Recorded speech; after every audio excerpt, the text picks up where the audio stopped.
Good morning and welcome to my hobby bench yet again. Now you'll see that I am wearing a beanie today, and this is actually a beanie that was provided by Jason at Boca Bearings, and it is a C-hip motorcycle beanie. And I'd never heard of that before, so I just now quickly looked up what C-hip means, and it is a set of motorcycle bearings, wheel bearings, that is, let me read specifically what it says here. Let's see, ceramic hot isostatic pressing. Ceramic hot isostatic pressing. So apparently what that means is that this is a new pressing formulation, a new pressing process that makes the ceramic bearings, the ceramic balls, even more dense and durable for the rugged conditions that these bearings would see in motorcycle applications. So it's interesting that this was a beanie, that this beanie was one of the items that Jason sent to me. I am unaware if he knew that I actually ride a motorcycle or ride motorcycles. So it's possible, maybe, that I will be doing some installation videos for bearings for my motorcycle too, which would be kind of a cool thing, because I'm sure, you know, everybody's motorcycle could probably use an upgrade in bearings at one time or another. So, and that kind of leads me into today's video. On the table today, I am showing on my head and on the table, showing the items that I just received from Boca Bearings, and I wanted to talk a little bit about the items that I received and my complete and utter ignorance about bearings. You know, I have changed a lot of bearings, but that doesn't mean I know anything about them really. And I honestly really don't. And I was going through a lot of bearing documents on the Boca website today and other websites, and it just is amazing how much I do not know about bearings at all. So this is going to give me a good opportunity to learn more. But on the table today, you can see here I was provided a nice Boca Bearings mat, work mat. And those of you that don't know, and I really didn't know until just weeks ago either, that Boca really focuses on the ceramic balls and the ceramic hybrids and the full ceramic bearings. That's really kind of what their forte is now. Now, I have had people, when I do engine servicing, ask me if I ever install ceramic bearings in engines, and I have absolutely never ever done that. I've never seen a reason to install ceramic bearings in an RC glow engine. But a lot of that is due to possibly ignorance too. But before we get into what I don't know about bearings, let me show you what I do have here on the bench. So this mat is incredibly nice. It's very thick and durable. In fact, it's so nice that I don't really even want to get it dirty. But I know eventually it's going to be showing the wear and tear of time and use. But one of the first things that was provided, let me zoom in just a hair more here, was this metric bearing checking tool. Now, let me open up this bearing kit here real quick and just kind of give you an idea of what this tool does, or what it's designed to do, and what I believe are the limitations of this tool. So, as you can see, it's just a conical shaped thing that's got bearing numbers or metric numbers here. So basically, as far as I can see, all you can do with this thing is slide a bearing on here and determine what its inner diameter is. Okay, so that's well and good. I can do that with my calipers. And that's about all you can do with these things, this particular tool. And it goes down to 2 millimeters to 14. So obviously, what I've got here is probably the mid bearing for my, or no, this is the front bearing for my Sato FA300T. So the front bearing, you know, not a big deal, 10 millimeters. That's showing 10 millimeters, and I knew that. But any of the other bearings for many other engines, this is not going to work at all. The other two bearings in this kit that I'll get into a little bit more are larger than 14. So in my estimation, this particular tool is really designed for like RC cars, trucks, helicopters, or things with very small bearings in them that you'd quickly want to use to identify what the ID is. Well, that's all well and good, except there's two other dimensions to bearings that are critically important, that I find very critically important when installing bearings in RC engines, and that one of them is the width of the bearing. its width here, because that's very critical for, is it going to fit within the housing, or especially if you have engines that have the front detachable housing, because sometimes the bearing fits completely within the front of the housing. Sometimes it just fits a little bit in there. Like the Irvine bearing had a very strange, the Irvine 40 bearing had a very strange width. And I think that's what made that one an odd bearing, was the width. And so, I mean, the width is another thing, and then obviously the OD is another important measure of a bearing. And this tool obviously can't do that. So it's a little, this is nice, it's beautiful, I will use it whenever I can, but I'm not certain how often this particular tool is gonna get used in my particular application, using or installing bearings, or even checking for bearings for RC engines, unless I'm just doing really, really small engines. So the next thing is this mat. This mat is wonderful. So let me start this over again. Let's zoom in here so you can kind of see this, but move it up. So the lower portion of this mat has an area here for inches and millimeters. The sides show conversions between inches and millimeters, which is always nice to have right at your eyes. Since I know this is a metric bearing, I can just lay this bearing right here, starting at 0, and see that this is a 30 millimeter bearing.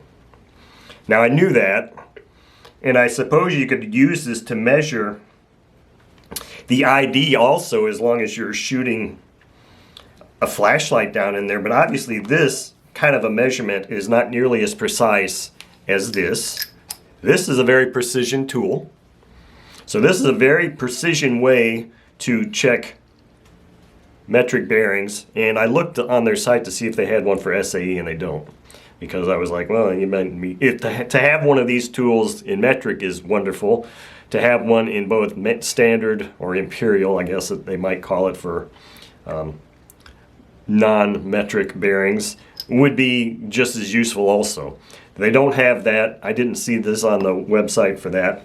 But so if I was going to really test or check the dimensions of a bearing, I'm probably not going to use something like this, just because there is a margin of error here in the print that you can easily overcome with calipers and get a lot more precise reading there. So the fourth thing that I received from Jason at Boca was this kit. It was this bearing kit. And this bearing kit is for the Sato FA 300T engine that I will be replacing the bearings on. Now this kit came in 3 categories, or 3 levels. And let me open this laptop up again here and show, I'll put a screenshot up here so I can show you what I'm talking about.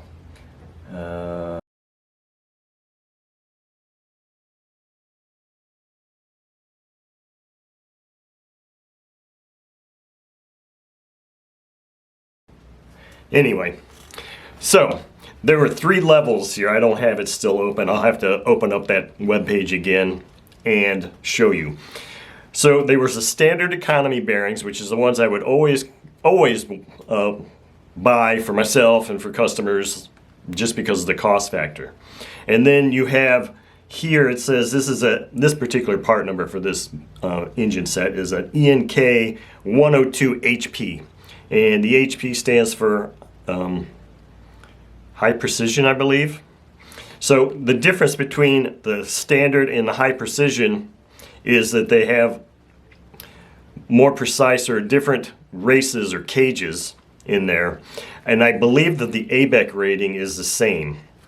But then you also have a choice of the ENK 102C HP-HP, which would be the ceramic ones, which would have ceramic balls in there, and they're not full ceramic bearings. They're still steel caged and steel, outers for the bearings, but they have ceramic balls. Now, when I was talking with Jason just recently, he asked me if I ever used ceramic bearings before, and I said no, I've never done that. So I was thinking that he ended up sending me the HPs, which is the middle of the road, the the more expensive ones than the Econo. And I think the Econo bearing set was like, on their website, is $25 for this.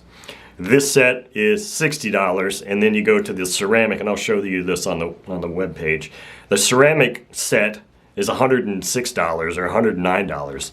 So I'm thinking, what is really the difference? What is the benefit to even over economy standard bearings, the standard economy bearings?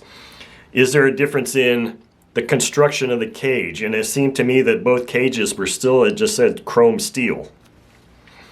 Now this one, it says something about the race or the cage can accept 15% higher RPM.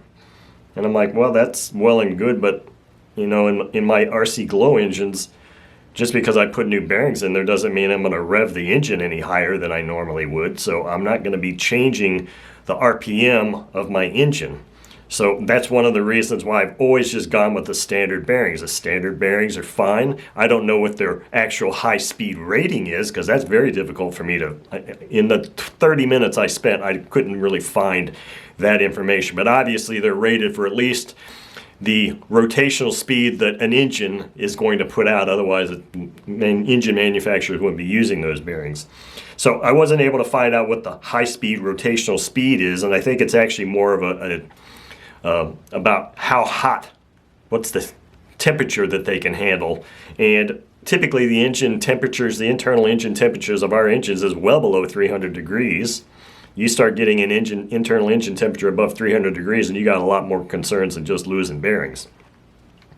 So that's why I've always struggled with going even to this level of bearing, paying the extra money for this. What is it really going to get you? When I look at what Boca's website says, it just says a 15% increase in, you know, protection performance or whatever, and I'll show you specifically what the words are. And I'm like, well, I'm not going to be increasing the RPM speed of my engine just because I'm putting new bearings in it. The RPM of my engine is going to remain constant as far as the range in which I'm going to be using it. Just because I'm putting new bearings in doesn't mean I'm going to over rev the engine, is what I'm saying. So I don't understand where that would come in. Now the ceramic ball bearings, the ceramic balls, you have to think about what are the things that actually cause bearings to go bad over time or become abused or whatever. And I was always under the impression, and this is again where the ignorance comes in, I don't know, I was always under the impression that the steel balls in ball bearings were stainless steel.